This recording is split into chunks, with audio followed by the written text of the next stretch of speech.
It is after bath time, and squeaky clean, my 3.5-year-old son Calvin jumps on our bathroom scale. "I'm a big boy," he declares proudly, rattling off some inaccurate numbers as a measure of his growth. "Mommy, it's your turn," he says, leading me by the hand to the scale.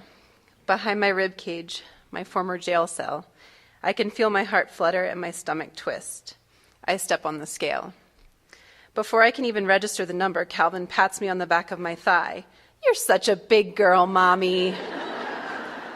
I smile down at him. "Thanks, buddy," I say. We are reading books now, and Calvin is snuggling with his blankie. As he listens to the story of the little engine that could, he's absent-mindedly running his hand over my arm and down my belly. He pokes my breast and giggles. "It's squishy," he says, "just like a jellyfish." I laugh with him. "You're right. Mommy's breast made milk for you when you were a baby, just like they're making milk for Kyle now." He smiles. "I like your boobies because they made me milk." "Thanks, buddy. I do too," I say. "Mommy, why's your belly big? Is there a baby in there?" "No," I reply. "My belly is big because your baby brother was in there," I say.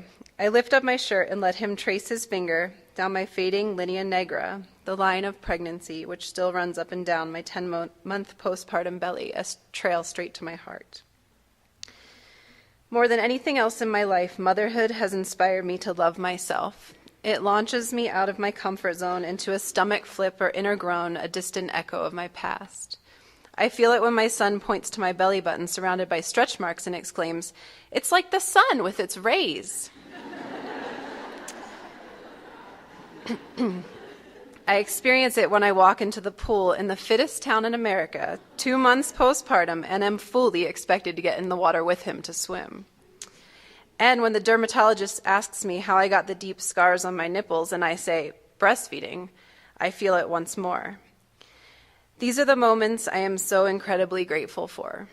They bring up a necessary and appreciated discomfort, and in this space where I might feel an ache of unease, I move closer to completely accepting myself.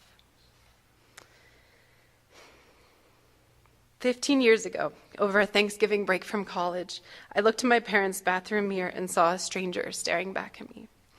She had red-rimmed, watery eyes and looked desperate to escape the natural disaster of her own inner storm. She had just finished ridding herself of the 2 helpings of dinner because the guilt of keeping it inside of her was too much. Her issues with body image, like renters wreaking havoc and impossible to evict, were consuming. Now, in those precious bathroom moments with my son, the person I see in the mirror is me. A sleep-deprived me, but me. Rather than feeling ashamed of my body, I am in awe of it. I have never experienced surges of pride like the ones I have when I think about the fact that I have experienced 2 pregnancies, 2 births, and 2 years of breastfeeding. My body is a life-making, life-sustaining, kick-ass vessel of amazingness. And I have motherhood to thank.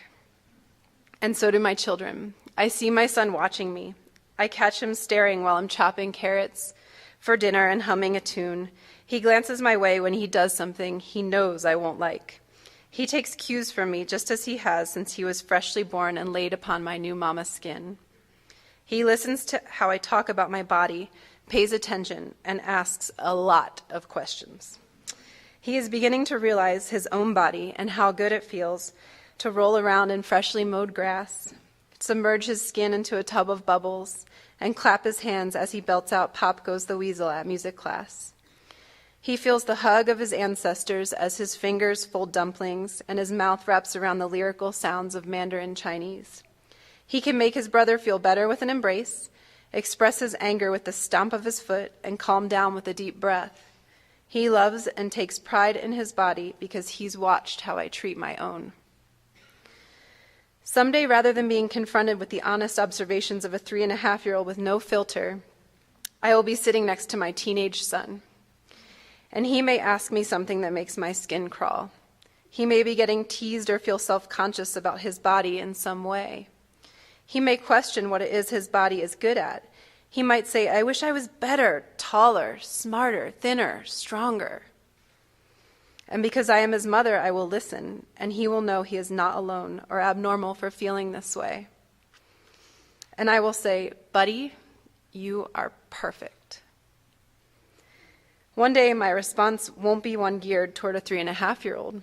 It will take the form of me listening to his story and admitting my own struggles with body image in an honest heart-to-heart with my boy. It is bedtime, and we're putting on jammies, and Calvin declares, "My penis is mine, and only I can touch it." You see, we've been practicing parenting safe children tools.